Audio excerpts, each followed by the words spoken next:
मिरजेत जलजीवन mission व जीवन प्राधिकरण योजनेच्या आढाव्यासाठी पालकमंत्र्यांनी घेतली 35 गावांसाठी तब्बल 5 तास बैठक।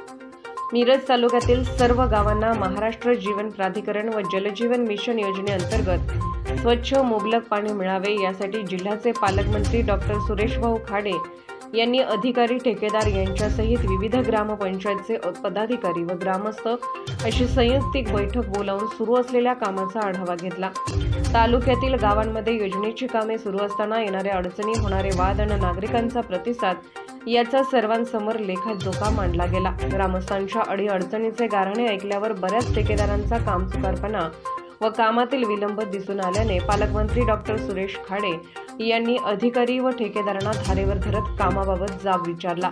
दिलेली कामे वेळेत पूर्ण करा असे म्हणत मंत्री खाडे यांनी कामाच्या कालावधीसाठी सप्टेंबर अखेरपर्यंत अल्टिमेटम देत ठेकेदारांना सज्जड दम दिला। कामात हलगर्जीपणा केला किंवा कोणी दोषी आढळल्यास त्यांच्यावर फौजदारी गुन्हे दाखल करून त्यास काळ्या यादीत टाकण्याचा निर्णय झाला। दिलेल्या वेळेत काम न केल्याने बऱ्याच ठेकेदारांची पाचावर धारण बसली होती।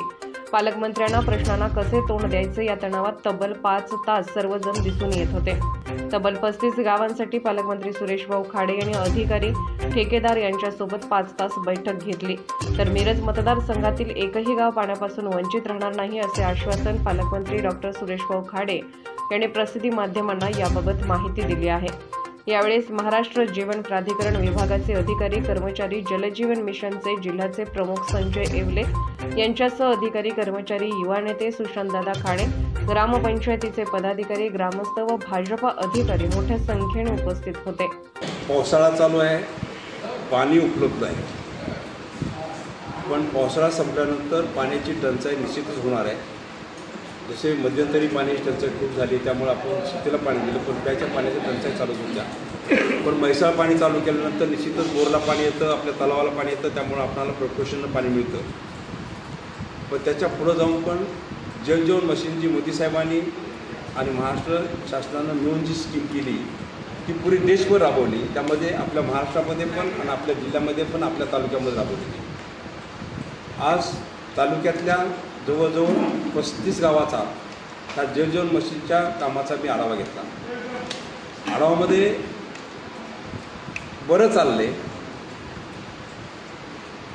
पण चांगलं नाही असं जाणवलं। चांगलं होण्याचा प्रयत्न आम्ही सगळ्या कॉन्ट्रॅक्टर असतील, अधिकारी असतील, आमचे सगळे गावचे सगळे सरपंच असतील, डिप्टी समुदायाचे नागरिक असतील, त्यांना सहकार्याची भूमिका देऊन ह्या स्कीम ताबडतोब कंप्लीट करा, की जेणेकरून पावसात जर आपण कंप्लीट केल्या, ट्रायल घेतल्या, सगळं झालं तर आपल्याला उन्हाळा चालू होईल, त्यावेळेला पाण्याची आवश्यकता चांगली पडेल आणि स्वच्छ पाणी, निर्मळ पाणी गावाला मिळेल। ह्या दृष्टिकोनातून आपल्या सर्वांनी प्रयत्न करा असं मी सांगितलेलं आहे।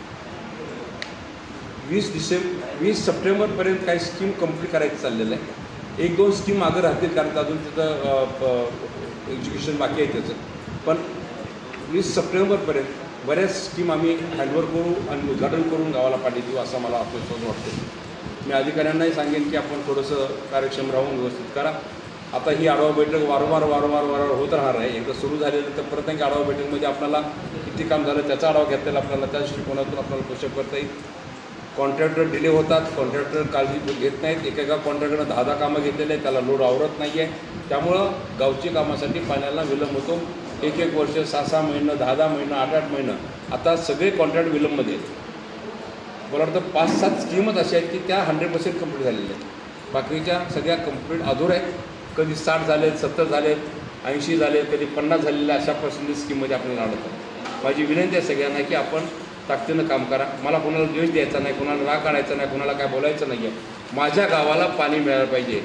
जर पाणी नाही मिळालं तर जो कोण चुकीचा असेल त्याच्यावर मी कारवाई केल्याशिवाय राहणार, एवढं मी सगळ्यांना सांगितलं। धन्यवाद।